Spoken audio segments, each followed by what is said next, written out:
ngadeg ana. Coba. Aja disepoti lek bocah ki, cah ki ndak disepoti wis gayeng kok iki. Iya, kaya ngono.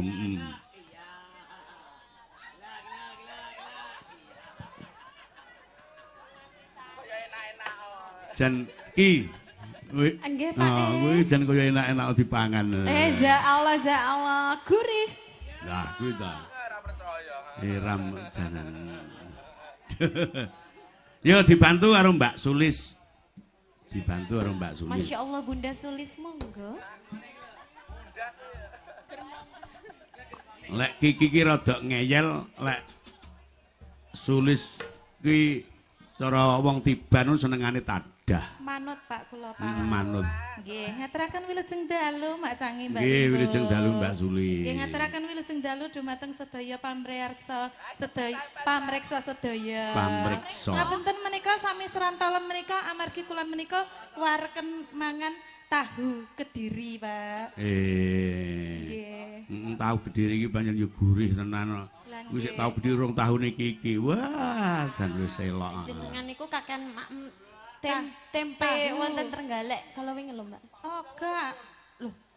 Ndi Lah mambengi subuh kaken makan tempe. Mambengi subuh. Nganggo bawa ya nak tembange ali-ali nganggo patete songo. Nah. Dibawani langgam ali-ali iki tembang ki suwe ora diaturke. Wong iki kudu gemati karo tembang-tembang lawas. Aja peh enek sing anyar sing lawas jar ditinggalke iki mesake ngono. Ali-ali nggih, Pak. Heeh. Jenang kula. Jenengan apa nggih rada gerok to, Pak? Aku ora gerok iki turuku mau mergo jam 3. Oh, ngoten. Jenengan niku ampun lali jamu. Kula nak pun Aku jamu lho, Nduk. pun kula warai to nika jamune niku ragi, terus cengkeh kali cengkur. Kencur. Kencur. Niku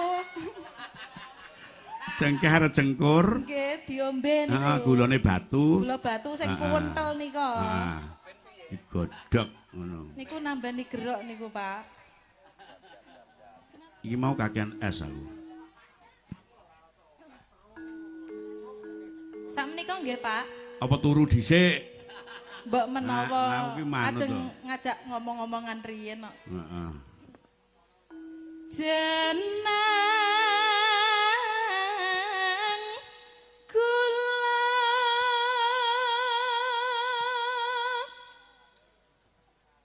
kelali aja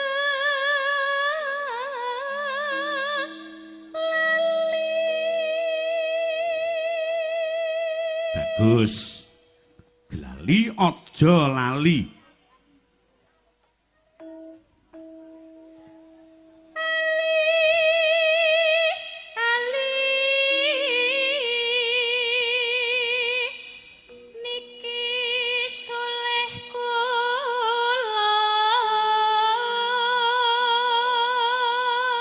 Wonge pancen lek dipirsani saka detek piadeke dasare gurune rada dawa ki lek nyuwara pancen ya sura ki tenan. Mula wong lanang-lanang iki tak elekke lek golek bojo ki sing lencir kuning dhuwur gurune dawa niki. Iki cara panganan ku nyega ngono. Niki makanane mboten kados anu biasane lho, Pak. Lah kaya piye, Mbak? Pakanane kroto niki. Kicau. Oh, urung. Aja dianggap sepele.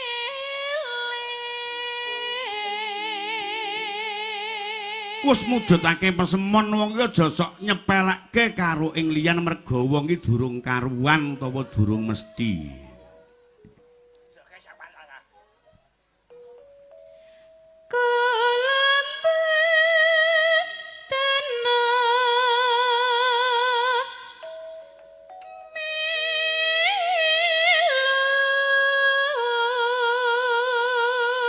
Tur nek disawange anggere nyuwara tek swara petit niku bokonge rada nyedit-nyedit iki ngono ya. Oh, kudu ngene. Kicau. Urung aku tunjuke ta itu ya. Terkontrasepsi. Terkontaminasi, Pak. Nyapa to aku pancen pengen terkontrasepsi kok nyapa. terkontaminasi ki lek awakmu lek aku terkontrasepsi. Among ati tansah go Deli.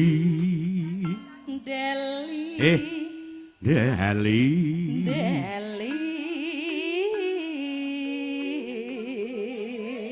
Jadi diongkek riyen to, Pak. diongkek kok ngisor, diongkek nyang ndono penak. Deli krasa.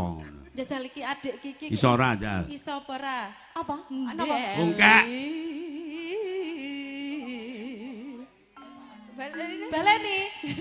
Kok kupinge bosok iki. Deli. Lah dalah.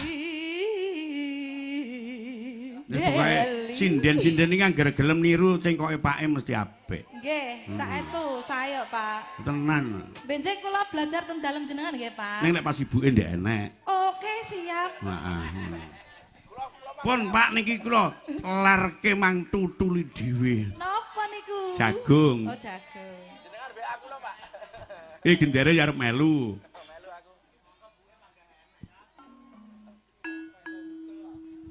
Yen dadi lara gelo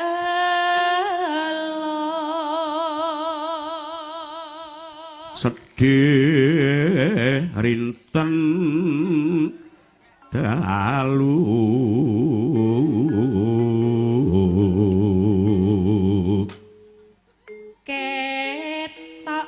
ketoken kewala Mas Plenting dalem sayang. Oh, senes bojone nggih mboten purun nyawri to, Pak. Ayo. Anu napa? Niki gadah pasangan piyambak-piyambak menawi Mas Plenting menika pasanganipun Mbak Lilis. Nah, menawi Mbak, sama ndak pengen pasang aku sing ndi ya? Ndi? Ini ya ampun. Aa sentot. Kok aa sentot iki wis kotot lho. Loh, mbok liyane sing isih seger-seger. Emang apanya yang masih sudah kotot? Ya maksudnya iki piyayi wis sepuh ngono lho. Oh. Aa sentot katanya Mbak Sulis kok sudah kotot.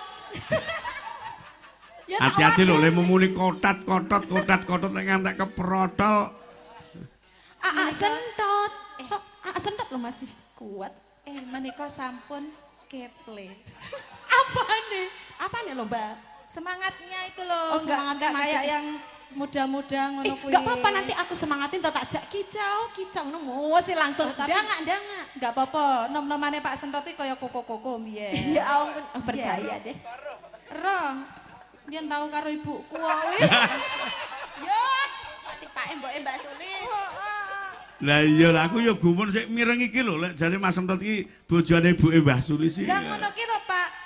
Bar apa ngerayu ibuku genting ngerayu bulekku lho. Janoke kaya lanang-lanang dhewe ngoten iki. Lah apa Mak Dekemi yo meneng ae. Mboten jane. Mulane aku gah saba ning mahmu ki ya kuwi lho. Lah nggih. Engko kok anggap terus aku karo ibumu ngono. Nganti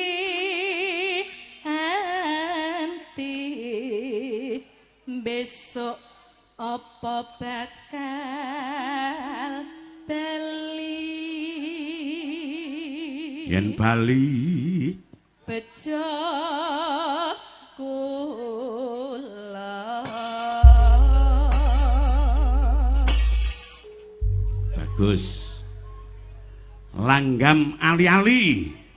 Alusan kaya ngapa dados? ngagem ali aliku pamrih aja lali marang aku kadang kula boten melu besuke lingono lalabeku Katur Bapa Didik Fajar ingkang wonten Wonokerto. Yo yo. Ampun tansah damel juwon niki embene kencana pamriye tansah manggiya raharja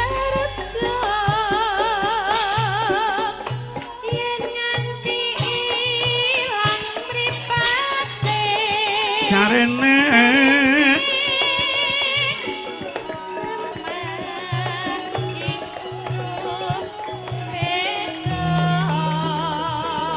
yen nganti dinggo wong seje nganti dinggo wong seje wis mangsa